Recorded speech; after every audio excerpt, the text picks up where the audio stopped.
Good afternoon. It's Thursday, the 7th of September 2017, just after 1 o'clock. Welcome to UK Column News. I'm your host, Mike Robinson.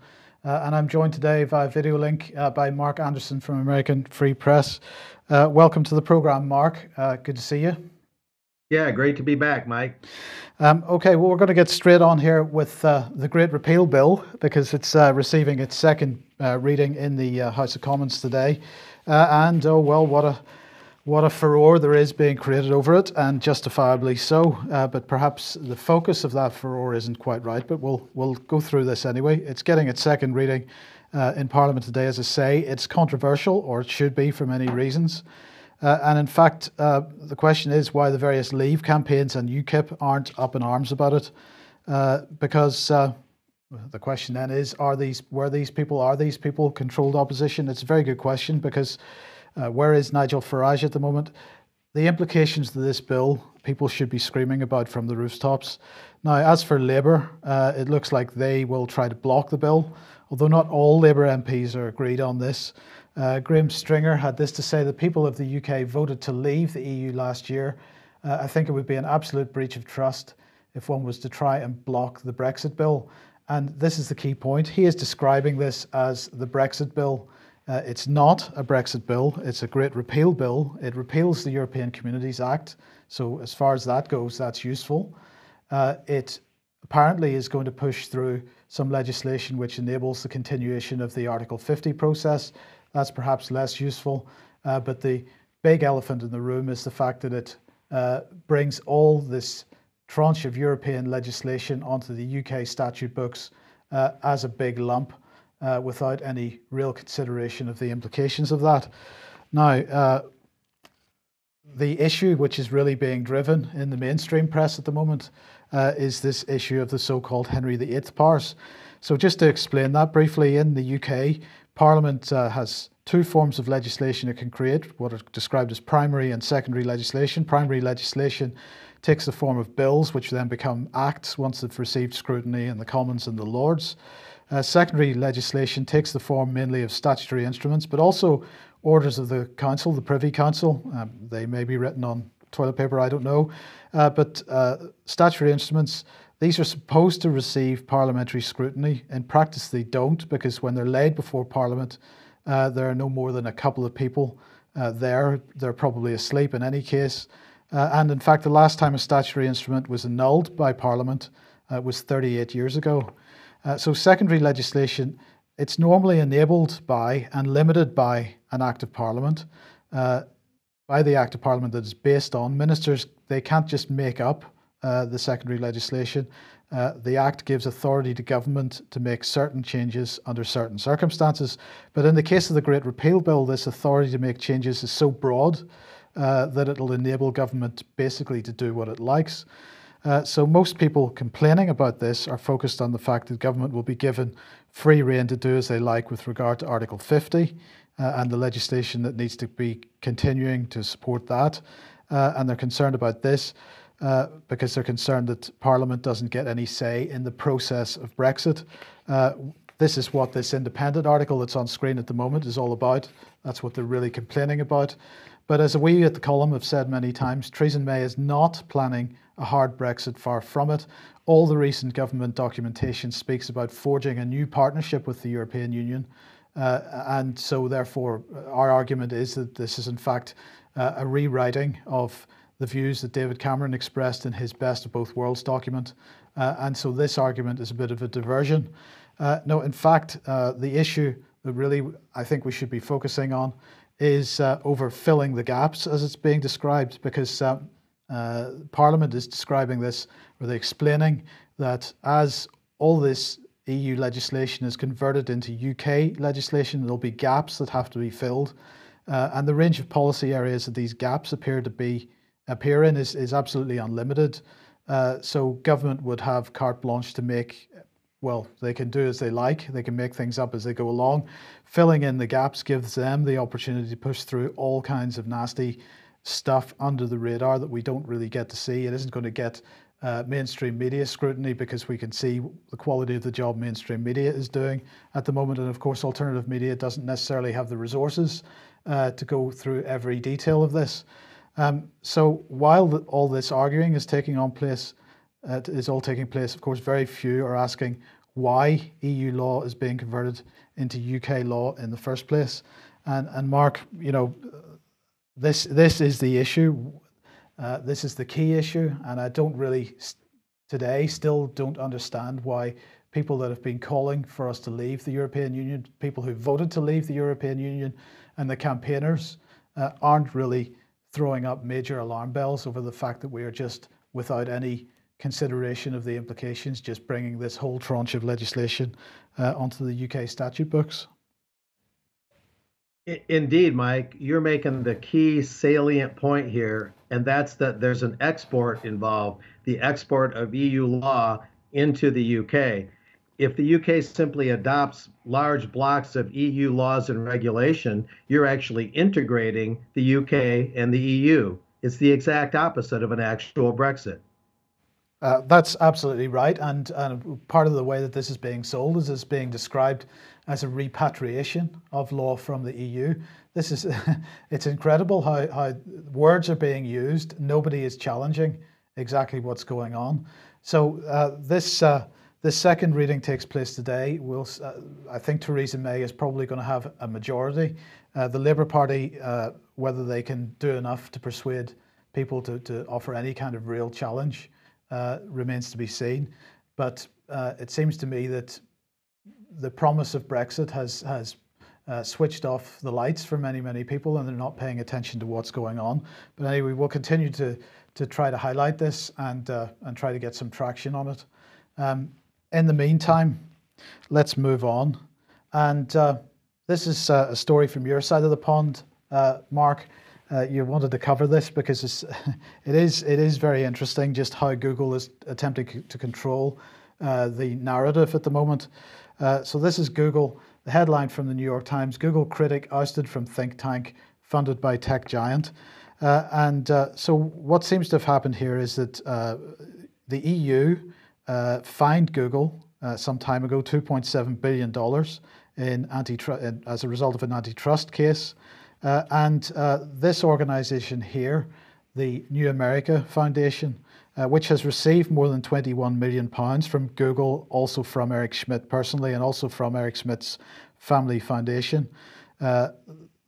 This organization, funded partly by Google, published this little opinion piece. Open Markets applauds the European Commission's findings against Google for abusive dominance. And Open Markets was one of the sort of programs that the New America Foundation was running.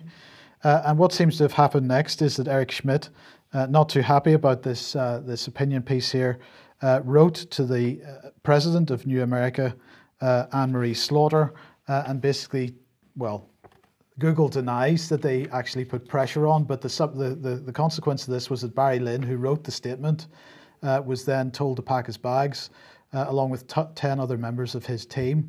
As I say, Barry Lynn claims that New America had buckled under pressure from Google. Google denies this, but what are your thoughts, Mark? Well, what's particularly interesting here, Mike, is the Bilderberg aspect for starters.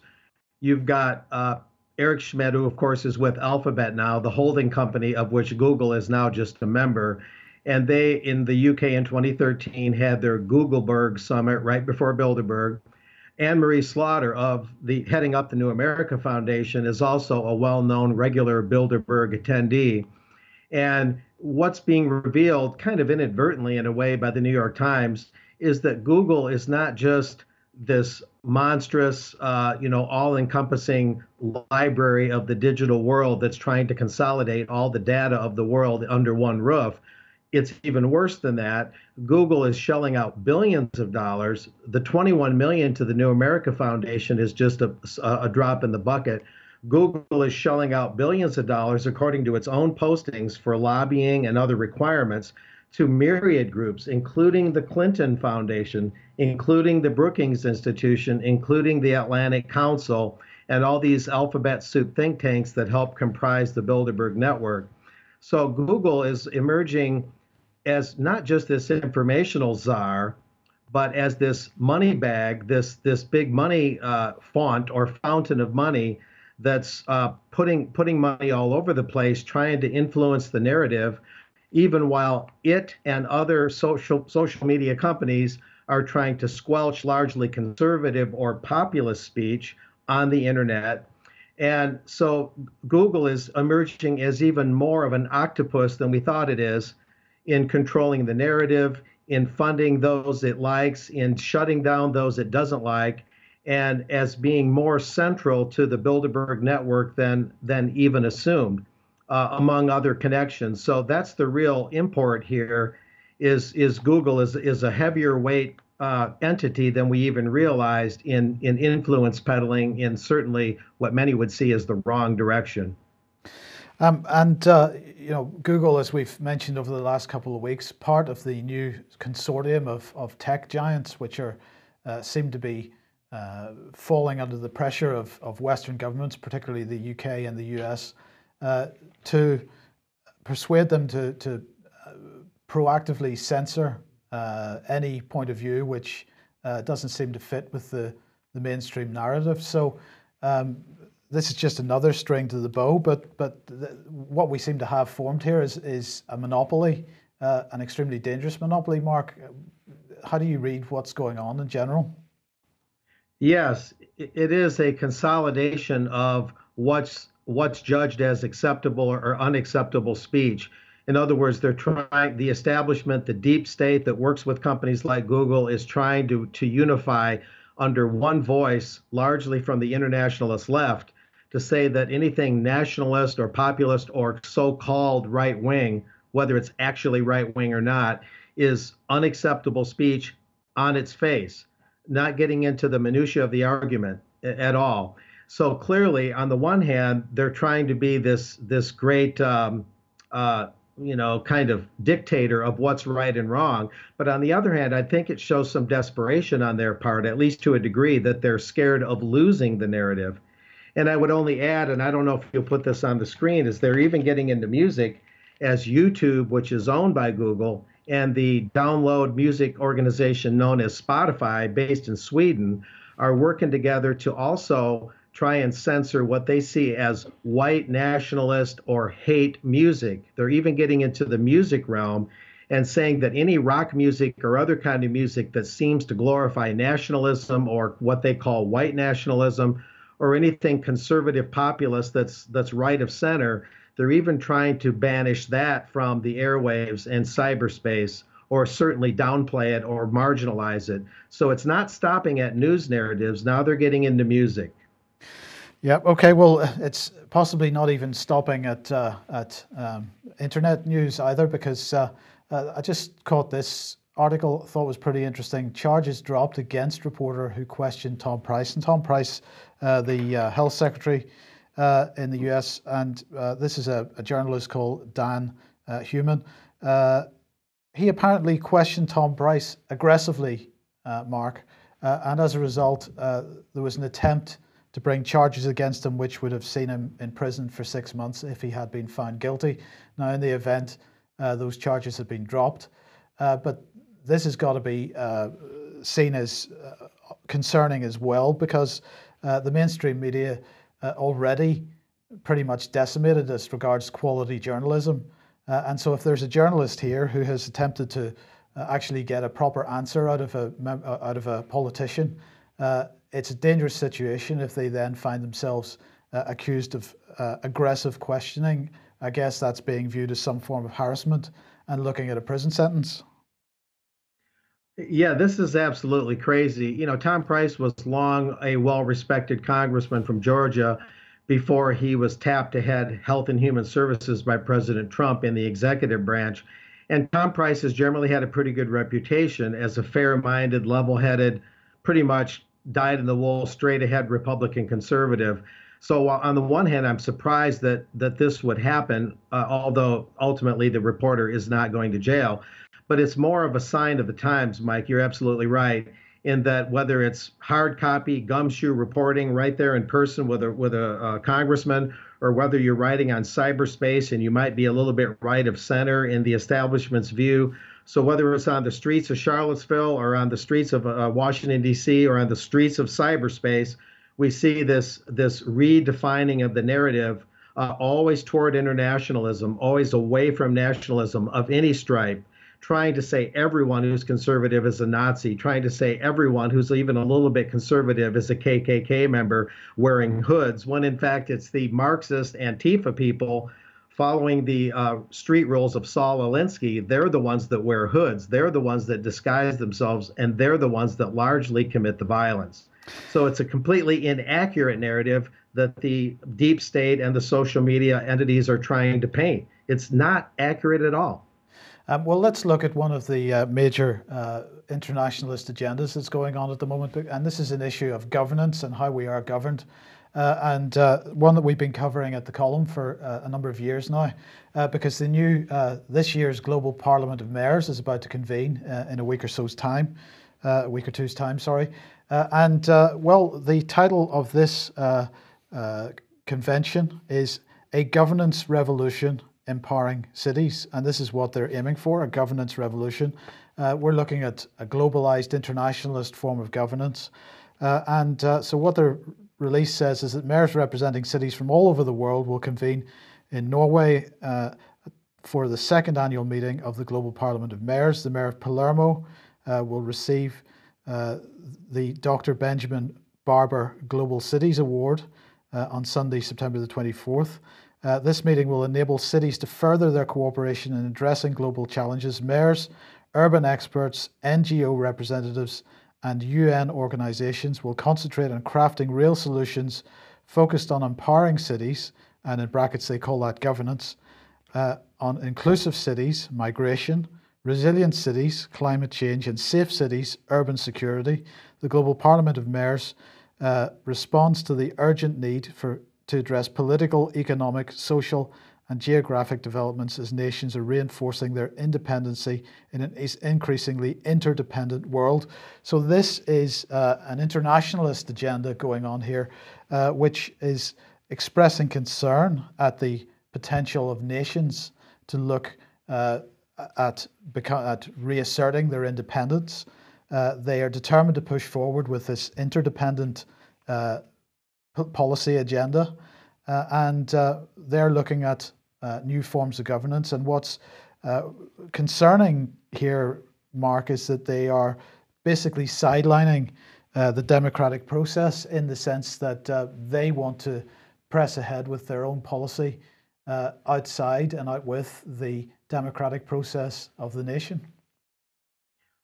Absolutely. As I've said before on this show, and as you and Brian have remarked, this clearly is sort of a tactic, a devolutionary tactic to undercut the nation state from below rather than from the top down. If all the cities can network, the major cities at least, can network around the world and make up their own rules and sidestep immigration laws and push for trade deals that national legislatures might not like, and so on and so forth, then they can, destabilize and undercut the nation state's basic character and laws and regulations and operations. So it's really quite subversive in the textbook sense of the word, what they're doing. It doesn't mean everything they're doing is necessarily without merit. If you broke it down piece by piece, making cities more pleasant, maybe more crime-free in some respects, more efficient, not all of that is bad, but it's the principle behind it that just doesn't smell right. And here on my side of the pond, just like on your side of the pond, this is a constant refrain, especially the World Affairs Council out of Chicago and other groups here among some 70 or 80 World Affairs Councils that dot the U.S. landscape are all singing the same tune.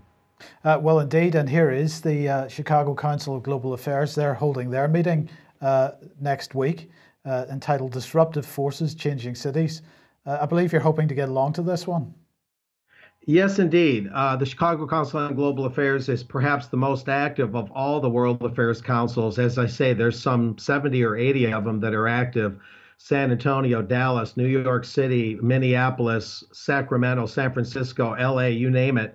And this is a constant thing with them, this global cities thing. And when they say disruptive forces, they're talking about a whole myriad of things. But one of the things they consider a disruptive force is nationalist sentiment or nationalist views, among other things like uh, uh, immigration issues and even weather. And in the wake of the floods in Houston after that big Hurricane Harvey, they're looking at how cities will deal with things like the aftermath of bad weather. So some of it's more innocuous, but it's a constant thing at the Chicago group. I hope to attend or at least get a report on it one way or the other, and to see what's going on my side of the pond and compare that with the global parliament of mayors, excuse me. That global parliament meeting, is that in the UK, by the way? No, it is it's in Covenant, in Norway. Oh, Norway. Okay, just curious. Yeah, at any rate, this is very important, and it of course is a very anti-Brexit thing. That's an undercurrent at these global cities and smart cities meetings. Very anti-Brexit. That often comes up. Yeah, but as I pointed out there, that they are looking at governance, they're looking at migration. So it doesn't matter what the national policy is on migration. They want to have their own policy on it. They're looking at That's right. climate change and safe cities, which is what they describe as urban security. But look, I just want to finish this section with this article from the Register, which it's a reasonably balanced article. It's called Smart Cities, or the headline is Smart Cities. Tell it like it is. They are surveillance cities. Lots of lovely data, lots of lovely, less of lovely privacy, they say. And really what they're highlighting is exactly that there is going to be a trade-off because you've just made the point, Mark, about some of the benefits that come along with this type of agenda. But of course, it's the political policy agenda and the ideology that's behind it that doesn't smell so good. That he makes the point in this article. Certain things are very good, more efficient cities. This is good, but of course, all of these things can be justified by the individual administrative and security functions in terms of how much surveillance is required in order to implement some of these technologies. Now, he's asking, is this necessarily a bad thing? And goes on to make some further comments on it. So do have a look at the article. It is reasonably balanced, as I say, but we've got to recognise that with the technological advances which bring certain benefits in certain directions, there are some less beneficial aspects to this that we need to be considering in some detail. Oh, absolutely. One of the things covering a global cities conference for the Chicago Council on Global Affairs last year, one of the things I learned was that there's definitely this effort and this data collecting on how many people are moving into cities and out of the countryside. There's long been this world consolidation plan, or at least they see it as a positive trend, to get more people stack and pack into the cities in the first place, to largely delegitimize or downplay rural life, and to keep corporate large global farms going, to discourage or at least marginalize local gardening and local self-sufficiency. So there's a lot of this mantra to get more people into the cities so they can be more easily surveilled and their lives can be more circumscribed. Again, not always for nefarious reasons, but at the end of the day, it largely turns into a rather 1984, rather Orwellian scenario by the time you crunch it all out. So, even under the best intentions, no matter how utopian these organizers think they are, a lot of these things run contrary to very important traditions, contrary to human nature, and ignore other options that would be better. Yeah. Okay, let's move to the UK then. And the Rotherham child sex abuse case, well, there's a new report out. And the new report, basically says that no charges are going to be brought against any of the senior staff at Rotherham Borough Council. The report described various and substantial organisational failings, 1,400 children at risk of sexual abuse, many of them abused. So as the headline from the Star here, from the Rotherham Star says, Rotherham child sex abuse reports branded waste of time and money, and they are quoting a survivor of the sexual abuse at Rotherham. who has branded the 6 reports into the scandal a waste of time and money. This is Sammy Woodhouse. She's waived her right to anonymity, and they're reporting that she has spoken out after these reviews have been published and no one being held to account. Now, this decision also has been slated by Sarah Champion, who's the local MP, and this continues to go on. But the key point here, as the Star highlights, is that the view of many people, or the view of the author of one of the reports, is that the Rotherham Council's failings were more of a cock-up than a conspiracy, and our argument at the column is that it was quite the opposite. Now, I had a call this morning from a resident of Sheffield, which is close by, and he had recently reported to the police that he was aware of a survivor of the abuse at Rotherham being seen leaving a building in the red light district of Sheffield, and that building believed to be a brothel run by Asian gangs. And of course, if you remember, the Rotherham child abuse rings were being run by Asian gangs. Now, rather than investigating the report to the police contacted the Sheffield resident who I've been speaking to, and proceeded to interrogate him in a pretty intimidating way. And at no point during this intimidatory interrogation did the police express any concern for the girl that was identified as coming out of a brothel. So now I'm going to show a quick video here. This is just a short clip from a video that's been put on YouTube by a gentleman called Phil Day. And this isn't directly linked to Rotherham, but it does highlight some important points. So let's just have a quick look at this. Morning, my name's Phil Day. I'm outside Rudheath High School. I've come here this morning on September the 6th because as of yet the teacher who was the suspect in the rape of one of my children is due to start a new class of children at this school. You might ask yourself, why would this teacher still be working here if there was evidence against him? I have passed on new information to the police from quite a few victims, nearly 10. Only last night I had more information come in about teachers within this school. 2 of them don't work at this school anymore, but their behaviour in this school was absolutely shocking. They've now left this school, but they didn't leave because they were caught or sacked or anything. They freely messed about with girls for many years whilst they worked at this school. 2 of them together. I can't name them for legal reasons. Some of the children who have contacted me, they're now adults, and they were abused by staff in this school. Some of them are by pupils within this school. They have been referred to Northwich Public Protection Unit. This is the very unit that failed to report the rape of my daughter. This is the very unit that contained 2 officers, Janet Bickle and Gemma Bradbury. Gemma Bradbury has now resigned, I was told for family reasons. But then when I asked the prosecution what the connection with Gemma Bradbury and the suspect who raped my daughter was, she decided she wasn't going to comment.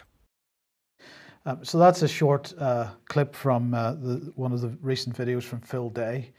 Now, why am I mentioning that? Just before I talk about this a bit more, I just want to mention Rudheath High School is now being rebranded as the University of Chester Academy. It's a medium-sized, according to its Wikipedia page, a medium-sized co-educational academy that educates 420 children between 11 and 16 years of age. It's located in the village of Rudheath near Northwich in Cheshire. And the current head teacher, by the way, is Kath Green, who's mentioned in that video at a later point. Now, why am I mentioning this? Because, of course, Phil Day's experience absolutely mirrors the experience of the children that were abused at Oxford and Cherwell Valley College. And my point here is that this is another case of cover-up within a school setting.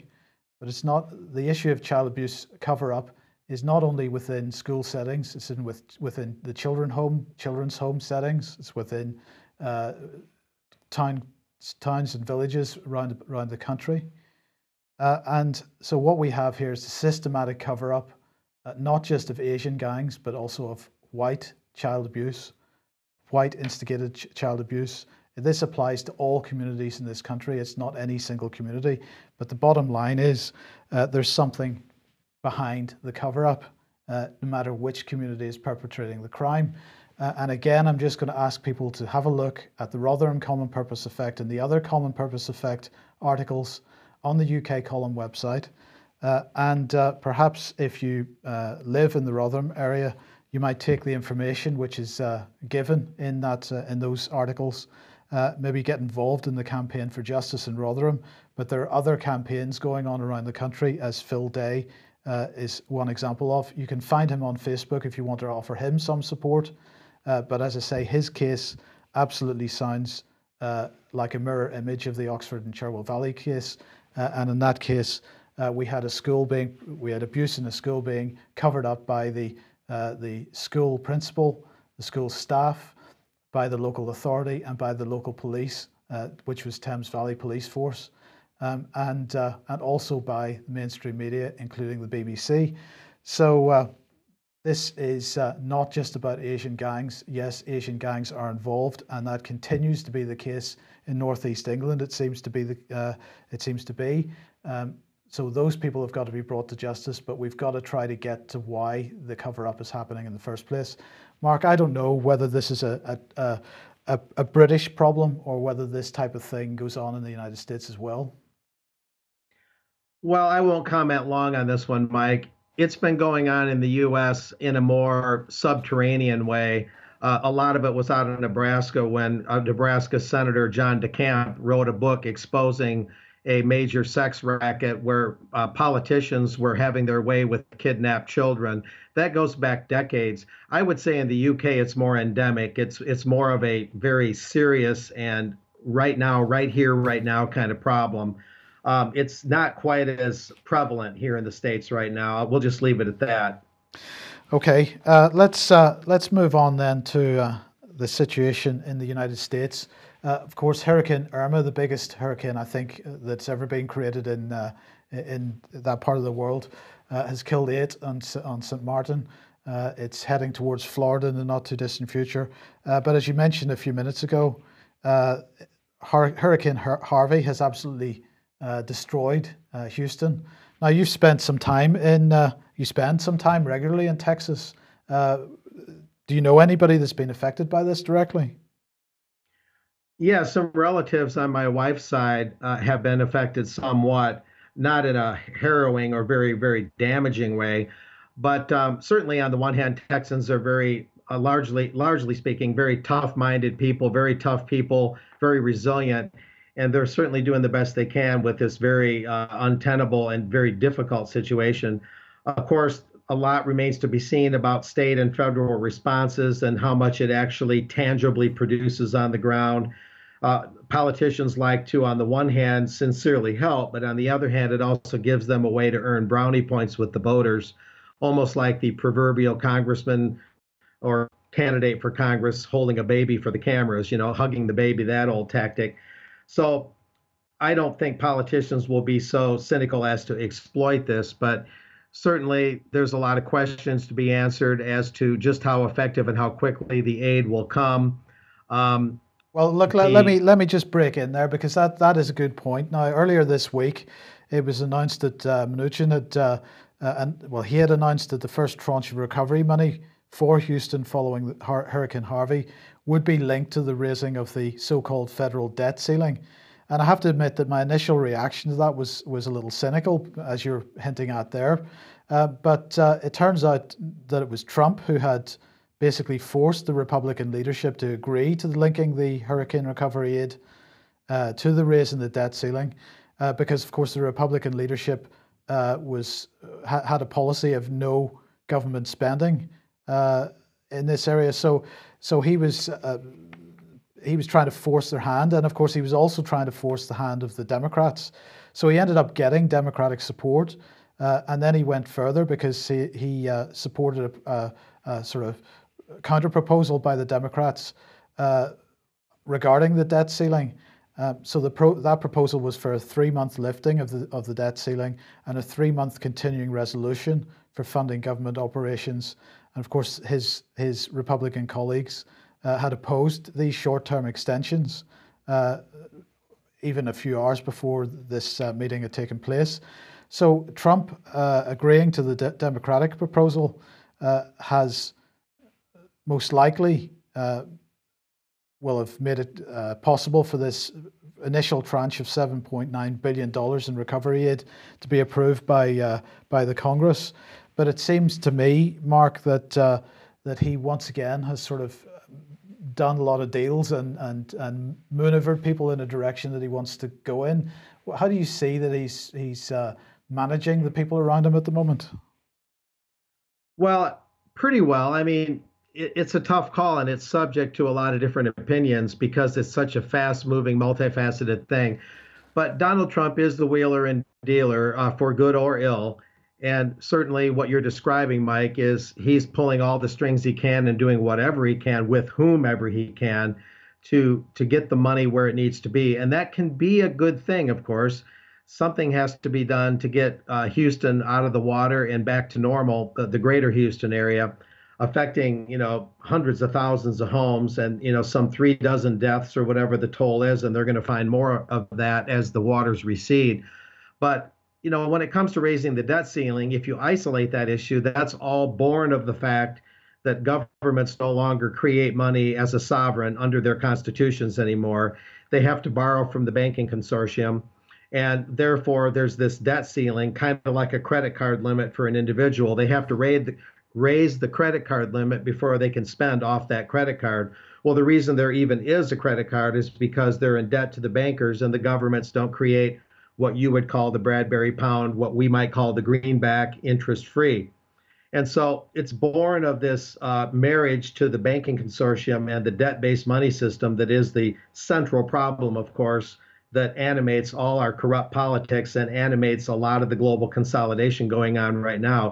It is what basically brings that about. It's one of the major causative factors. But I digress from that. This is just one way that Donald Trump was able to break that impasse, and in this case, perhaps raise the debt ceiling for a laudable purpose. But nevertheless, the debt system, we still have to remember, no matter how good the cause, the debt system is still our main problem to solve. Yes, indeed. Right, let's just end with this one, just briefly, Mark, because Hillary Clinton, well, the headline from News Talk here is that Hillary Clinton takes responsibility for mistakes of presidential campaign. She did nothing of the sort. This is some quotes from her forthcoming book, which is about to be published. We're all really looking forward to that. I'm quite sure you agree. So anyway, has she taken responsibility for the mistakes of her presidential campaign? Absolutely not. She is putting the blame fairly and squarely at Bernie Sanders' door. Because she is accusing him of being extremely negative and attacking her too hard and all this kind of stuff. He did the damage. And, it's just nonsense, Mark, because as we know, he couldn't care less at the time about Hillary's emails. So this is from the week. Bernie Sanders still doesn't care about Hillary's damn emails and says the media shouldn't have either. He didn't care. He wasn't really doing the things that she's accusing him of doing. She's still living in some kind of deluded world where it's somebody else's fault.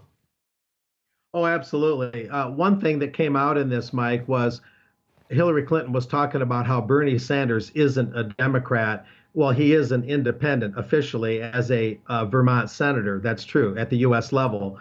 But the thing is in his heart of hearts, Bernie Sanders is more of a true working class populist Democrat. Whether you agree with all of his policies or not, they're rather socialist for my taste. It's Hillary who's not the real Democrat. Hillary Clinton is a bona fide grade A internationalist. She speaks to the Council on Foreign Relations regularly. Her husband was put in the presidency partially through Bilderberg and trilateral influence. Hillary Clinton is the furthest thing from a true blue working class Democrat that you could possibly imagine. She is an internationalist, 100% dyed in the wool. Who is she to accuse Bernie Sanders of not being a Democrat? And then, Bernie Sanders supposedly upsetting the apple cart. That's really quite absurd. Bernie Sanders saw himself as a better alternative to Hillary. He was a better alternative to Hillary. He should have cared about the emails, however, because she was Secretary of State when a lot of those emails with classified or sensitive information were made vulnerable through her use of private servers in the highest diplomatic post in the U.S. So he should have cared about the emails. But all that aside, Bernie was a better choice for Democratic voters. Donald Trump was elected. She's just going to have to deal with it. And she needs to deal with the fact that her and Bill Clinton, who sounds like this when he talks, they've got to remember that they are political history. They belong on the ash heap of history. There's no longer any room or function for them. I think they know this. Their history, they need to go into history and leave us all alone and stop tormenting us. And there you go. Yeah, well, that's perfect, Mark. I think everything that you've said there could equally apply to Tony Blair, who is trying his best to worm his way back into British politics or have some influence over British politics. I think both Hillary and Tony, best place for them probably is in a prison. So look, we'll leave it there. Thank you very much for joining me, Mark. Thank you for joining us today. We will be back at 1 o'clock as usual tomorrow. David Scott will be joining us. I hope we'll see you then. Thank you. Bye-bye.